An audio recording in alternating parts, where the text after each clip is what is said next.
10 ఆనందంగా ఉన్న రైతులు నేడి అరుగోసపడుతున్నారు. కాంగ్రెస్ ప్రభుత్వ హయాంలో అన్నదాత ఆగమవుతున్నాడు. సాగునీరు లేక సూర్యాపేట జిల్లాలో పచ్చని పొలాలు నెర్రలు వారుతున్నాయి. భూగర్భ జలాలు ఎండిపోయి ఆరుగాలం కష్టపడి పండించిన పంటను పశువులకు మేతగా వేయాల్సిన దుస్థితి.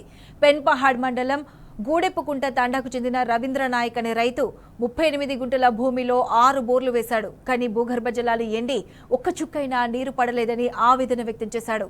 గత కేసీఆర్ పాలనలో సస్యశ్యామలంగా ఉన్న పొలాలు ఇవాళ రేవంత్ పాలనలో ఎండిపోతున్నాయని మండిపడ్డాడు.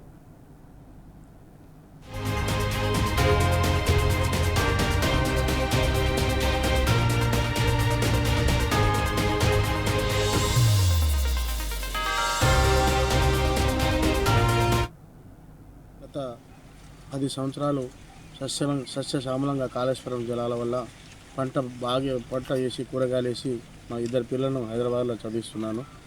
ఈ సంవత్సరం వాళ్ళకు ఫీజులు కట్టలేక ఒక బోరైనా పడుతుందేమో కూరగాయలైనా వేసుకుందామని ఒక 38 గుంటల భూమిలో 6 బోర్లు వేసాను. 6 బోర్లు వేసి నేను చాలా ఇబ్బందుల పాలైన గత ప్రభుత్వం కాళేశ్వరం జలాలు వచ్చినప్పుడల్లా మా కింద బావి ఉండేది ఒకటి. ఆ బావితోటి నేను పారుగంత చేసుకునేది. 10 సంవత్సరాలు ఏ లోటు లేకుండా మా జిల్లా మంత్రి జగదీష్ రెడ్డి గారు మరియు కేసీఆర్ గారు సస్యశ్యామలంగా ఈ జిల్లాను కాకుండా మరి మన 3 జిల్లాలకు పారే విధంగా నీళ్లు సరిపోనిచ్చారు. ఈ ప్రభుత్వాన్ని నేను అడిగేది ఏంటంటే, మీకు అంత ఇబ్బంది ఏమవుతున్నది? ఈ నీళ్ళు ఇవ్వడానికి అంత ఇబ్బంది ఏంది? ఇంత రైతులకు ఇంత గోస పెడుతున్నారు ఎందుకు? ఈ ప్రాబ్లంలో మేము రైతులందరం ఆత్మహత్య చేసుకునే పరిస్థితిలో ఉన్నాం. ఉత్తమ్ కుమార్ రెడ్డిని నేను అడుగుతున్నా, ఇరిగేషన్ మంత్రి గారు రైతుల పక్షాన మిమ్మల్ని అందరినీ ఓటేసి మిమ్మల్ని గెలిపించారు. రైతులంతా ఇబ్బంది ఏం చేసినారు?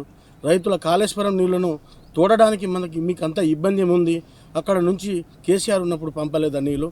చివరి ఆయకట్టు వరకు అన్ని చెర్లను సస్యశ్యామలంగా చేశారు. ఇప్పుడు ఈ గవర్నమెంట్ ఆ పని ఎందుకు చేయలేకపోతుంది? దేనివల్ల ఆగిపోతున్నాయి?